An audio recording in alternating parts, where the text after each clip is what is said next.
رات کا وقت ہوا، اٹھنی لی، اٹھنی پہ سوار ہوئی اور مکہ سے مدینہ کی طرف نکل گئے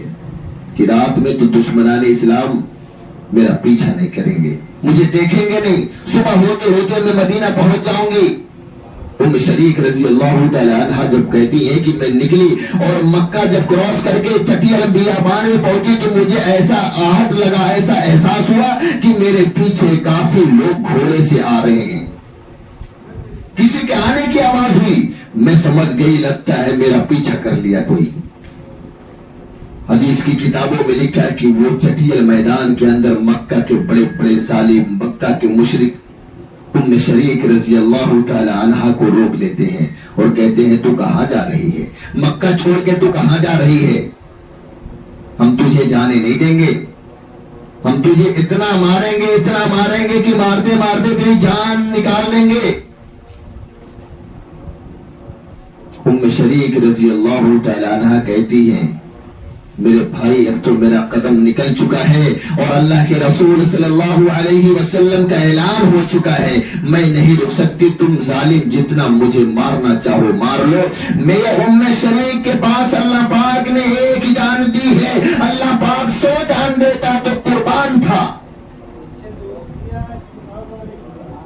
مکہ کے جو ظالم تھے وہ مارنا شروع کر دیتے ہیں، اتنا مارتے ہیں کہ لہو لہان کر دیتے ہیں۔ ام شریک رضی اللہ تعالی عنہ فرماتی ہیں کہ لوگوں نے کہا مار ڈالو، یہ پہاڑی سے نیچے جاؤ، کھڈا کھودو اور اس میں سے ڈھکیل دو اس کو۔ لوگوں نے کہا ایسا مت مارو، اس کے ہاتھ میں ہتھکڑی اور پیر میں بیڑیاں باندھو اور اس پہاڑ سے نیچے ڈھکیل دو، نیچے چلی جائے گی، اس کو نہ کھانے کو ملے گا نہ پینے کو ملے گا، یہ نیچے سے آواز بھی لگائے گی، اوپر اسے کوئی سننے والا نہیں۔ یہ بات لوگوں کے سمجھ میں آئی۔ حدیث کی کتابوں میں لکھا ہے کہ ظالم جو تھے ہاتھوں میں ہتھکڑیاں اور پیروں میں بیڑیاں باندھ کر اور کمر سے لے کے پٹا باندھ دیے اور پہاڑ سے نیچے ڈھکیل دیے، کھالی کے اندر چلی گئی، وہ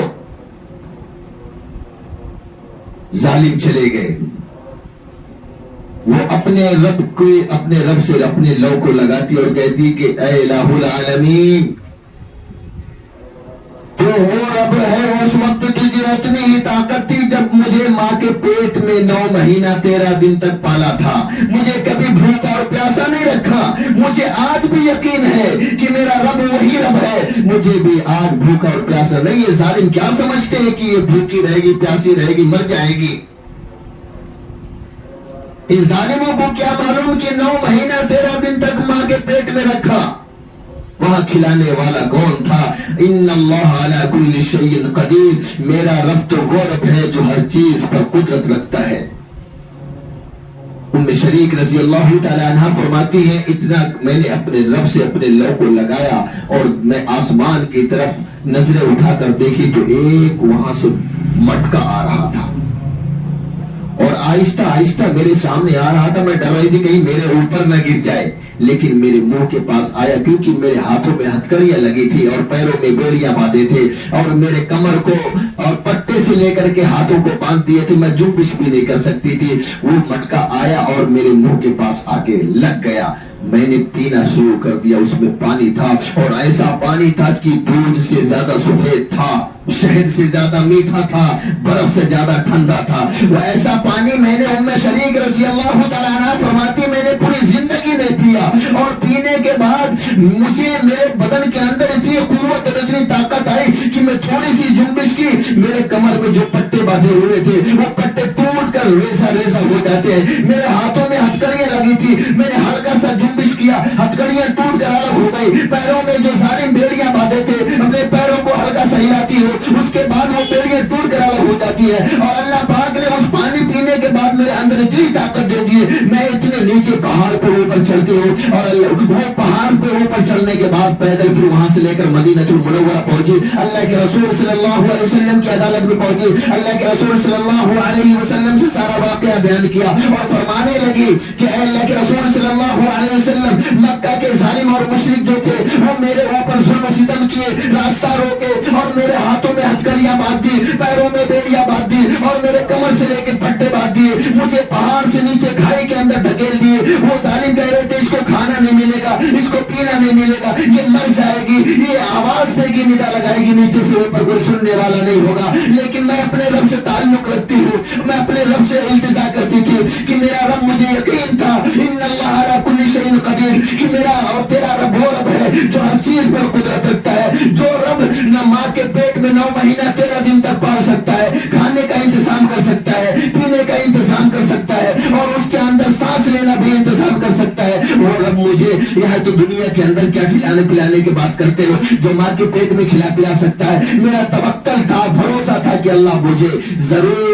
ضرور مجھے ان چیزوں سے نجات دلائے گا۔ اللہ کے رسول صلی اللہ علیہ وسلم ہوا یوں، میں رب کے سامنے ہاتھ اٹھا کر التجا کر رہی تھی اور وہ آسمان سے ایک مٹکا آیا، ایک ڈول آئی اور میرا ہاتھ بتا ہوا تھا، میرے ہاتھ میں ہتھکڑی لگی ہوئی تھی اور پیروں میں بیڑیاں لگی ہوئی تھی، کمر پہ پٹے بندھے ہوئے تھے، اور وہ جب آیا مٹکا میرے سامنے میرے منہ کے قریب آیا اور اس کے اندر پانی، ایسا پانی تھا کہ جو دودھ سے زیادہ سفید تھا، شہد سے زیادہ میٹھا تھا اور برف سے زیادہ ٹھنڈا تھا۔ میں نے اس پانی کو جب پیا اللہ کے نبی، اس کے بعد میرے اندر اتنی قوت آ گئی، اتنی طاقت آ گئی کہ میں اپنی بدن کو ہلکا سا جنبش دیتی ہوں، پٹے ٹوٹ کے ریزہ ریزہ ہو جاتے ہیں، ہاتھ کو جنبش کرتی ہوں، ہتھکڑیاں ٹوٹ کر الگ ہو جاتی ہے اور پیر کو تھوڑا سا ہلاتی ہوں، وہ جو بیڑیاں لگائے تھے بیڑیاں ٹوٹ کر الگ ہو گئی اور میں نیچے سے لے کے پہاڑ کے اوپر چڑھی اور وہاں سے لے کے مدینہ تک پیدل آتی ہوں۔ اللہ کے رسول ابھی تک مجھے پیاس نہیں لگی۔ اللہ کے رسول صلی اللہ علیہ وسلم کی ذات اقدس پر قربان جائیے، انہوں نے فرمایا اے ام شریک، اگر تو اس پانی کو پینے کے بعد پوری دنیا کا چکر لگا لیتی تجھے پیاس نہیں لگتی۔ عزیزان گرامی، اللہ کے نبی صلی اللہ علیہ وسلم نے فرمایا اے ام شریک، تیرا توکل جو اللہ کے اوپر، بھروسہ جو اللہ کے اوپر ہے، یہ چیز اللہ نے اس کی وجہ سے تیری مدد کی ہے۔ اللہ کے رسول صلی اللہ علیہ وسلم نے فرمایا کہ سب سے پہلے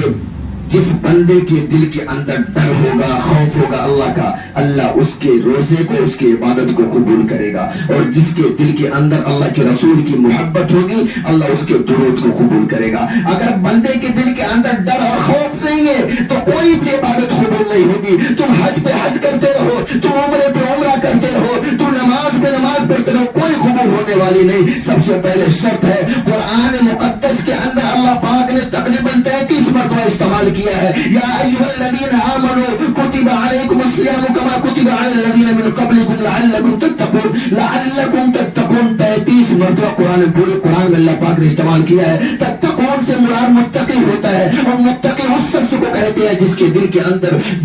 کے اندر اللہ کا خوف اور اللہ کا ڈر آ جائے، اس کو متقی کہتے ہیں۔ عزیزان گرامی، اللہ جل جلالہ و منوالہ ہم سب لوگوں کو کہنے سننے سے زیادہ عمل کی توفیق نصیب فرمائے۔ اللہ اپنی محبت اور اپنے پیارے حبیب جناب محمد عربی صلی اللہ علیہ وسلم سے سچی پکی محبت کرنے والا بنائے۔ وما علینا الا البلاغ۔